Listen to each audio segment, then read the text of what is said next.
Aliens உண்மையாவே இருக்காங்களா? இருந்தா அவங்க எப்படி இருப்பாங்க? நம்மள மாதிரி இருப்பாங்களா இல்ல சினிமால காட்டுற மாதிரி இருப்பாங்களா? இப்படி பல கேள்விகள் நம்ம மனசுல தோன்றது வழக்கம்தான்.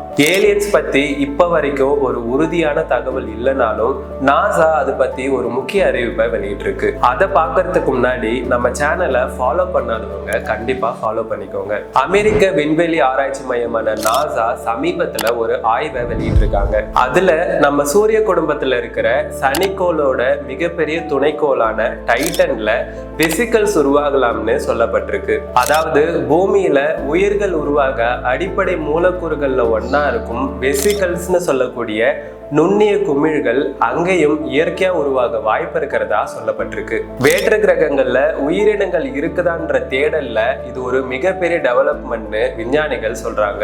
ஏன் இந்த கண்டுபிடிப்பு முக்கியமானதா பார்க்கப்படுது? நம்ம பூமியை தவிர தன்னோட நிலப்பரப்புல ஒரு நிலையான திரவங்களை கொண்ட ஒரே கோள் டைட்டன் தானா.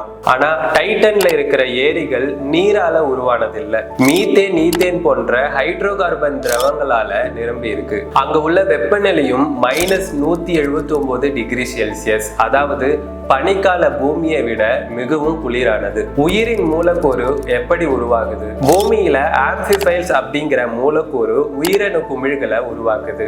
நீரை விரும்புற ஹைட்ரோஃபிலிக் மற்றும் நீரை வெறுக்கிற ஹைட்ரோபோபிக் பகுதிகளை கொண்டவைதான் இந்த ஆம்பிஃபைல்ஸ். முற்றிலுமா தண்ணியை சார்ந்து நடக்கிற இந்த ப்ராசஸ் டைட்டன் கோள்ல மீத்தேன், ஈத்தேன் போன்ற ஹைட்ரோ கார்பன் மூலமா நடக்கும்னு விஞ்ஞானிகள் சொல்றாங்க.